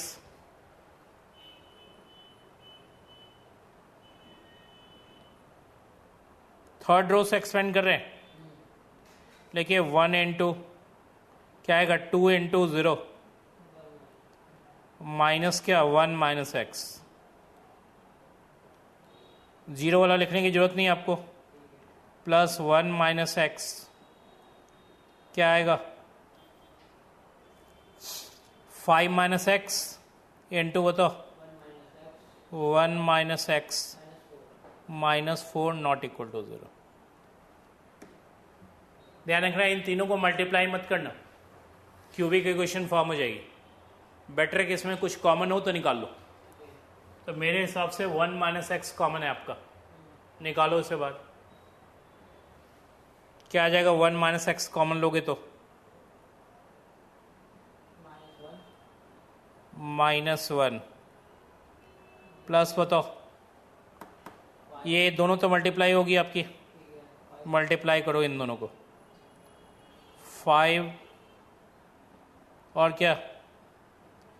-6x प्लस बताओ x square -4 not equal to 0। यहाँ तक ठीक है? नेक्स्ट ऑफ 1 माइनस एक्स क्या आ जाएगा? -1। मुझे बताइए -1 प्लस 5 माइनस 4 कितना देगा? 0। तो मेरे हिसाब से उतना लिखने की जरूरत ही नहीं आपको। -1 -4 हो गई -5, -1 -4 -5, ये 5 कैंसिल आउट तो हो गई एक्स स्क्वायर -6x। लिख दो एक्स स्क्वायर -6x।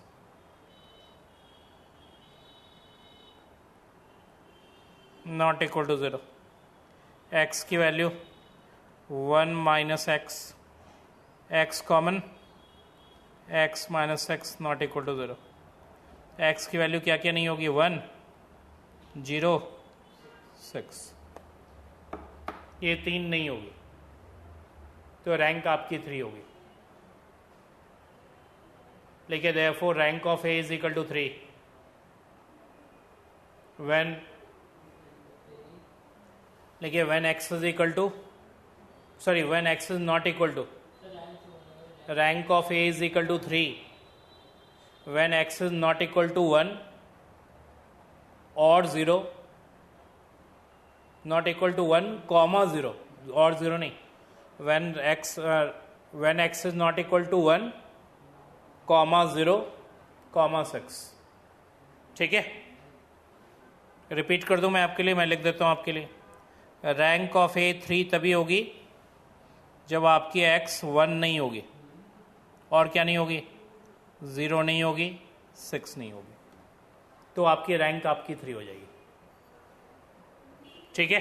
तो 3 की कहानी कंप्लीट। अब किसकी स्टार्ट होगी, 2 की। लिखिए केस 2,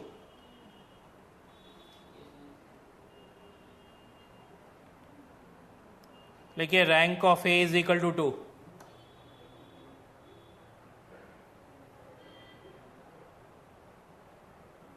रैंक 2 कब होता है, पहले तो रैंक 3 नहीं होना चाहिए, 2 तो जब आप बोल रहे हो तो 3 नहीं होना चाहिए, पहले ये लिखना होगा। तो 3 तब नहीं होगा जब डेरिवेटिव ऑफ ए 0 होगा, तो लिखिए when derivative of A is equal to 0, derivative of A 0 होने से रैंक 3 नहीं होगी, लेकिन यानी कि 3 नहीं होने का मतलब 2 नहीं हो जाएगी, इसके अलावा भी एक कंडीशन होना चाहिए, and minor of order 2 is non zero. लिखिए and minor of order 2 is non zero. समझ में आ गई ये बात आपको, मैं फिर से रिपीट कर रहा हूं, बहुत लोगों को कंडीशन लिखने नहीं आता। रैंक ऑफ ए 2 कब होगा, जब डेरिवेटिव ऑफ ए 0 होगा, डेरिवेटिव ऑफ ए 0 होने से रैंक 3 नहीं होगी, ठीक है, लेकिन उससे 2 कंफर्म नहीं होती। 2 कंफर्म होने के लिए क्या होना चाहिए, minor of order 2 non zero होना चाहिए, ठीक है। तो minor of order 2 non zero होने के लिए क्या होना चाहिए, तब जाके आपकी रैंक 2 होगी। तो लिखिए next line, rank of A is equal to 2,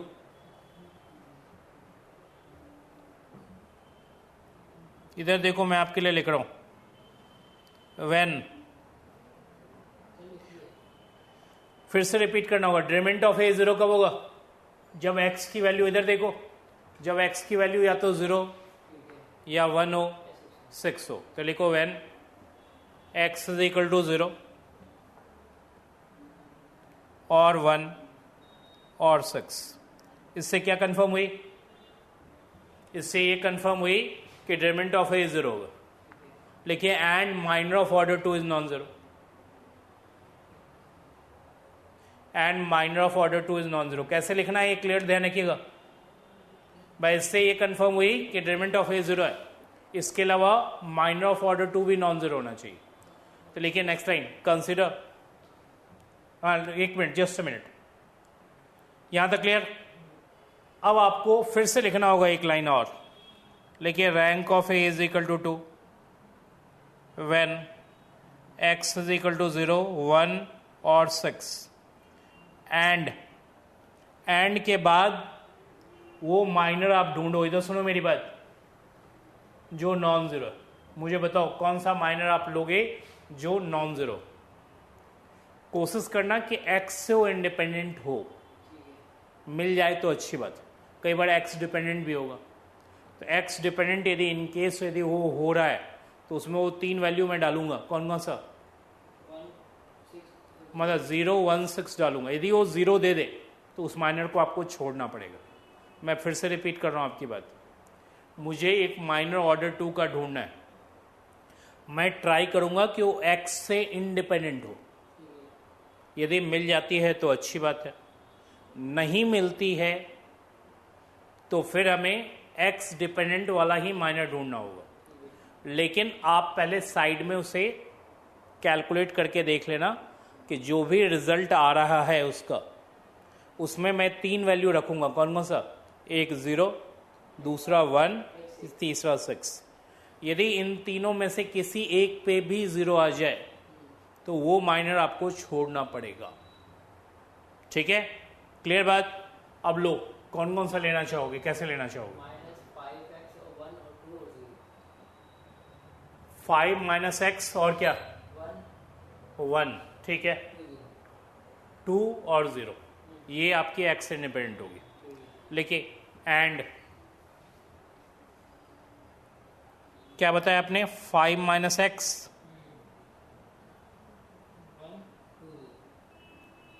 1 2 0, क्या आ जाएगा? -2 not equal to 0।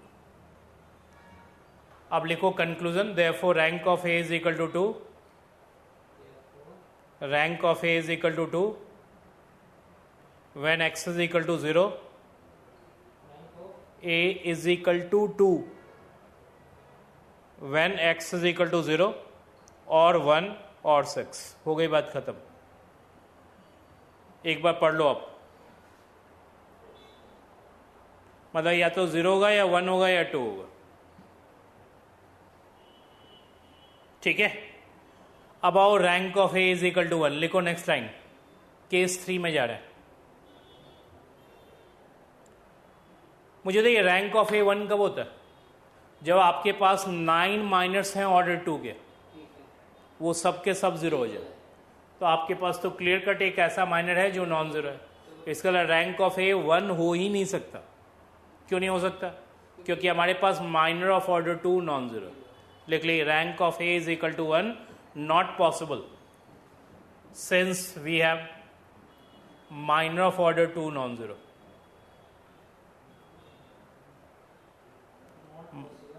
Since we have a minor of order 2 non-zero.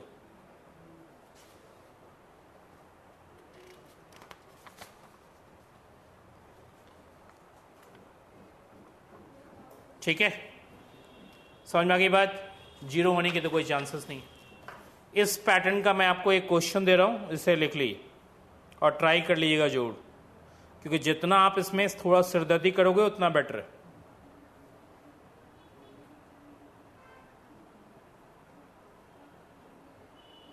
एक है x + 3, नेक्स्ट है 5, नेक्स्ट है 6, नेक्स्ट -1, x - 3 -6, 1 1 x + 4। क्वेश्चन समझ में आ गया आपको? क्वेश्चन है कि x के किन वैल्यूज के लिए रैंक 3 होगी, x के किन वैल्यूज के लिए रैंक 2 होगी, x के किन वैल्यूज के लिए रैंक 1 होगी, और 0 होने की तो कोई पॉसिबिलिटी है नहीं। वो आपको सबका रीजन बताना होगा। ठीक है, करने का तरीका वही होगा। बस इसमें ध्यान रखना कि जब आप ड्रिवेंट ओपन करो तो कुछ कॉमन लेके ओपन करना, नहीं तो क्यूबिक इक्वेशन बन जाएगा, और क्यूबिक इक्वेशन अवॉइड करो। ठीक है, क्योंकि फिर उसको फैक्टराइज करने में दिक्कत होती है लोगों को। ठीक है, तो ये ध्यान रखना है, बाकी कोई ऐसा प्रॉब्लम नहीं है, क्वेश्चन आप कर सकते हो, मैं आपके लिए छोड़ रहा हूँ। अब आ जाओ, वैसे तो मैंने आपको सारी चीज़ें समझा दी हैं। ठीक है,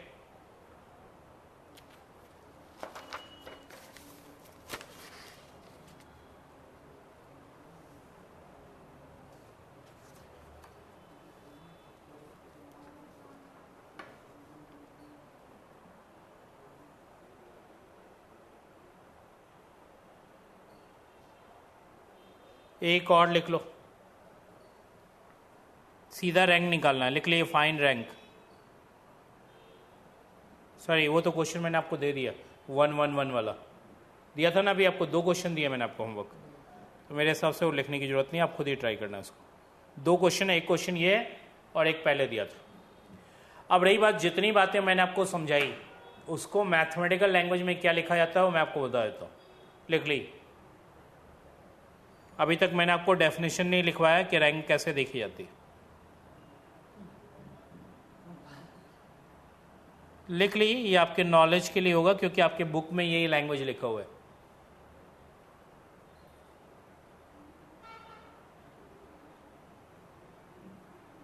लिखो रैंक ऑफ ए, ज़्यादा नहीं लिखवाऊंगा, कम लिखवाऊंगा, इज इक्वल टू आर। एक मिनट, ये सिंबल लिख दूं, ज़्यादा अच्छा रहेगा। रैंक ऑफ ए ऐसे भी तो लिखा जाता है ना, इज इक्वल टू आर। मुझे तो रैंक ऑफ ए आर कब होता है? जब आपके पास जितने भी माइनर्स हैं, किसके? ऑर्डर आर के, उसमें से कम एक, कम से कम एक क्या हो? Non zero. By rank of A two कब होता है? रैंक ऑफ ए टू तब होगा जब एक माइनर ऑर्डर टू का नॉन जीरो, और उससे पहले जितने भी माइनर्स हैं ऑर्डर थ्री के, सबके सब क्या हो? जीरो। बस यही लैंग्वेज लिखवाऊंगा मैं आपको। मुझे बताइए रैंक ऑफ ए टू कब होता है? जब माइनर ऑफ ऑर्डर टू क्या हो? नॉन जीरो, कम से कम एक minor of order two non zero, और उससे जो हायर ऑर्डर के माइनर हैं रादर से ऑर्डर थ्री के, वो सबके सब क्या हो? लिख दो, यही बात लिखनी है। लिखो first one, at least one minor, हाँ, रैंक ऑफ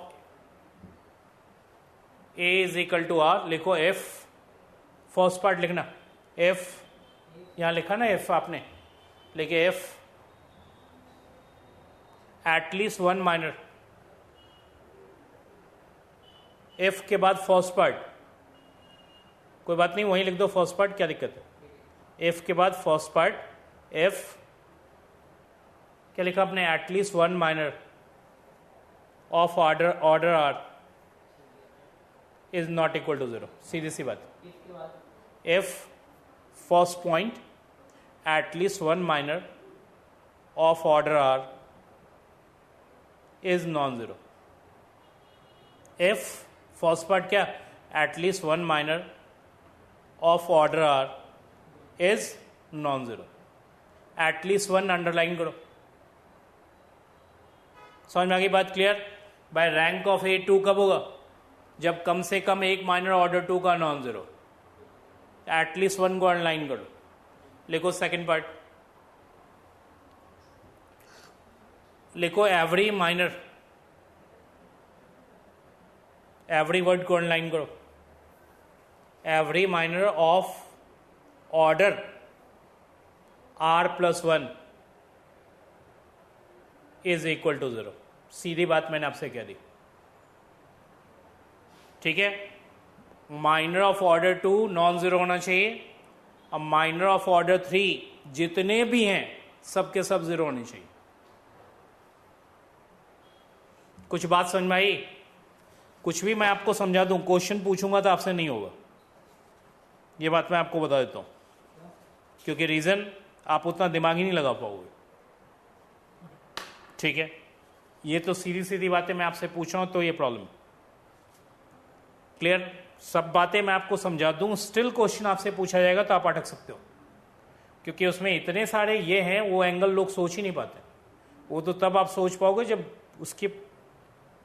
उसको घुमाओगे बढ़िया से, ढंग से, कि भाई कहाँ ये ट्रैप कर रहा है मुझे, ठीक है? अधिकतर लोग इसलिए नहीं पकड़ पाते। अब रैंक ऑफ ए टू होगा, तो पहले तो ये देखो रैंक ऑफ टू कहने से पहले क्या क्या सोच रहे हो आप? टू का मतलब ऑर्डर ऑफ माइनर टू, कम से कम एक, नॉन जीरो, कम से कम एक, एटलीस्ट वन, इसलिए अंडरलाइन करवाया। और इससे बड़ा जो माइनर होगा r plus one, r plus two नहीं, आर प्लस वन, इसका मतलब इससे बड़े वाले जो हैं रादर से ऑर्डर थ्री के, उसमें सारे के सारे जीरो, एवरी वर्ड है वहां, ठीक है? ये दोनों वर्ड पे ध्यान देना आपको।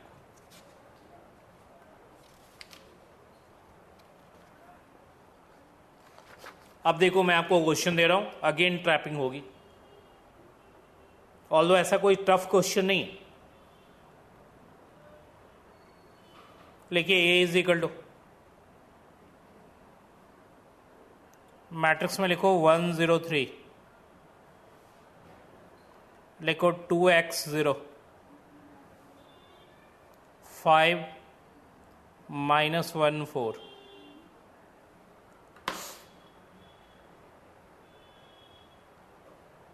लिखो find the value of x,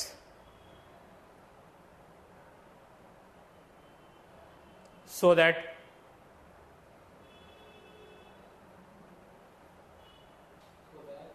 देखो क्वेश्चन का first part, all the columns of A,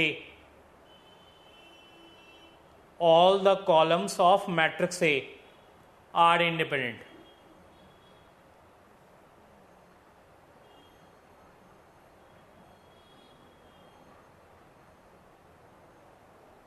All the columns of matrix A are independent. Second part, two columns, दो column, two columns of A are independent. Two columns of A are independent. आप बताओ question कैसे solve करोगे? भाई आपसे पूछा है x के किन वैल्यूज के लिए तीनों के तीनों कॉलम इंडिपेंडेंट होंगे और x के किन वैल्यूज के लिए दो कॉलम इंडिपेंडेंट होंगे. बताइए क्या करना है? x की वैल्यू निकालेंगे. क्या कैसे निकालेंगे? ये क्वेश्चन है ना. मुझे बताइए इसमें कितने कॉलम्स हैं? इधर देखिए, मैं आपको बता रहा हूँ कितने कॉलम्स हैं. 3. और मैक्सिमम रैंक कितनी हो सकती है? 3. और 3 तभी होगा जब determinant of A not equal to 0 होगा. तो determinant of A not equal to 0 करेंगे तो x की वैल्यू आ जाएगी. अब रही बात 3 के 3 उस केस में इंडिपेंडेंट होंगे. तीनों कॉलम, 3 ही कॉलम है, तीनों के तीनों उस केस में इंडिपेंडेंट होंगे. अब कह रहा है 3 नहीं चाहिए, उनको 2 ही कॉलम इंडिपेंडेंट चाहिए. तो 2 यदि इंडिपेंडेंट चाहिए तो 3 क्या होगा? ऑब्वियसली डिपेंडेंट होगा. भाई यदि मैं इसमें से 2 को इंडिपेंडेंट कहूँ तो तीसरा ऑब्वियसली उसके ऊपर क्या कर रहा है? डिपेंड कर रहा है. और तीसरा यदि डिपेंड कर रहा है तो डिटरमिनेंट ऑफ ए क्या होगी उस केस में? डिटरमिनेंट ऑफ ए होगी उस केस में 0.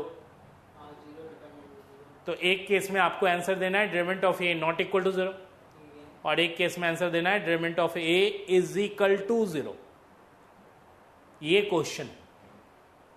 यदि तीनों के तीनों कॉलम इंडिपेंडेंट कह रहा है तो ऑब्वियसली 3 ही कॉलम है, तीनों इंडिपेंडेंट है, इसका determinant of A not equal to 0 है. 2 ही कॉलम इंडिपेंडेंट है, इसका तो तीसरा उसके ऊपर डिपेंड कर रहा है. मान ली घर में 3 मेंबर है, मैं कहूँगा 2 वर्किंग है, तो इसका मतलब घर क्या है? डिपेंडेंट या इंडिपेंडेंट? डिपेंडेंट है, क्योंकि तीसरा उसके ऊपर डिपेंड कर रहा है. ठीक है, तो उसके इसमें डिटरमिनेंट ऑफ ए 0 हो जाएगी. क्लियर? समझ में आ गई बात? तो एक केस में आपको determinant of A not equal to 0 करना है और एक केस में determinant of A is equal to 0 करना है. बस क्वेश्चन सॉल्व हो जाएगा. ठीक है, लेकिन ये मैं कितना, मैंने आपसे क्या कहा कि मैं कुछ भी आपको दे दूं स्टिल आपसे क्वेश्चन नहीं होगा, क्योंकि आप उतना सीधा सीधी सोचते हो. सीधा सोचने वाले का आंसर सीधा ही होता है, बीच में कुछ होगा नहीं. एक और क्वेश्चन लिखिए. Let capital A be m cross n matrix.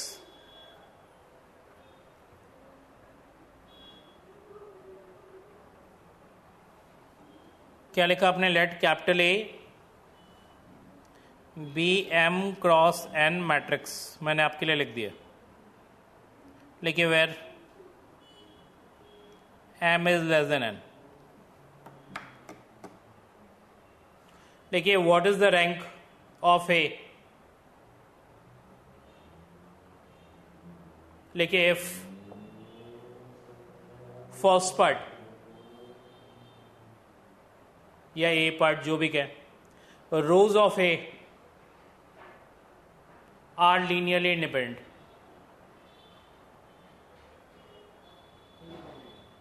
If rose of A are linearly independent. अब मुझे बताइए कितनी रैंक हो सकती है? मैट्रिक्स किस साइज की है? और जहां एम एन से लेसर है. ठीक है, और रोज क्या कह रहा हो? इंडिपेंडेंट. तो रैंक कितनी होगी? पहले मुझे बताइए, इसको थोड़ी देर के लिए आप 2 ले लो, अपने दिमाग में बैठाओ, और इसे 3 ले लेते हैं. ऑब्वियसली 2 लेस देन 3 होगी. पहले मुझे बताइए इसकी रैंक ज़्यादा से ज़्यादा कितनी हो सकती है? इधर देखो 2. इस रैंक के बारे में सोचो कि ये 2 क्यों है? क्योंकि ये इंडिकेट कर रहा है कि मैक्सिमम रैंक 2 हो सकती है. इसका मतलब ज़्यादा से ज़्यादा 2 रो इंडिपेंडेंट हो सकती है या फिर ज़्यादा से ज़्यादा 2 कॉलम इंडिपेंडेंट हो सकती है. मेरी बात सुनिए, अभी भी कंप्लीट नहीं हुई बात.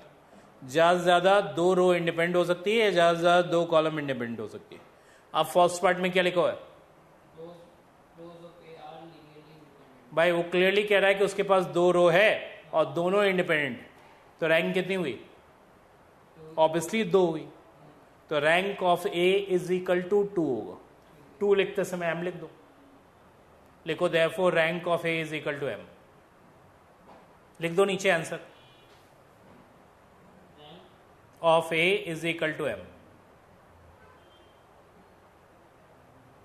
एम कंफर्म, रैंक 2 होगी। बाय 2 इंटू 3 मैट्रिक्स है, मैक्सिमम रैंक 2 हो सकता है। और उन्होंने क्लियरली कह दिया है मैक्सिमम रैंक 2 होने का मतलब ज़्यादा से ज़्यादा 2 रो इंडिपेंडेंट होंगे या ज़्यादा से ज़्यादा 2 कॉलम इंडिपेंडेंट होगी। उसने क्लियरली कहा है कि हमारे पास जो भी रोज हैं वो इंडिपेंडेंट है। तो हमारे पास रोज हैं कितने? 2 ही, और दोनों के दोनों क्या इंडिपेंडेंट है, वही तो रैंक होती है। तो इसका रैंक ऑफ ए 2 होगी। 2 लिखते समय एम लिख देना। लिखो सेकेंड पार्ट,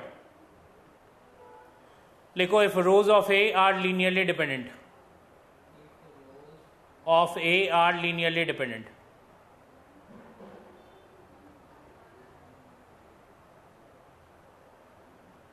अब भाई मेरी बात सुनो जरा, रो कह रहा है कि लीनियरली डिपेंडेंट है। रो है कितने? इधर देखो 2, और ये डिपेंडेंट है, तो इसका मतलब रैंक 2 नहीं है। तो 2 नहीं है तो क्या है? 2 से लेसर है। तो इसका मतलब रैंक ऑफ ए क्या हो गई? 2 से लेसर। 2 से लेसर मतलब m से लेसर। लिखो therefore rank of A is less than m। Of A is less than m। By 2 लिखते समय m लिखना, ठीक है।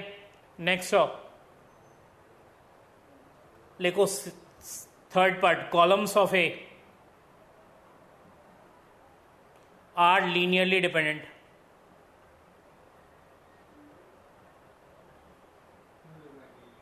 लीनियरली क्या लिखा आपने?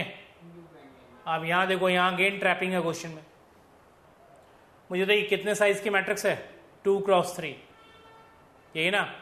तो मुझे बताइए रैंक ज्यादा से ज्यादा कितनी हो सकती है? 2। इसका मतलब 2 ही कॉलम इंडिपेंडेंट हो सकते हैं।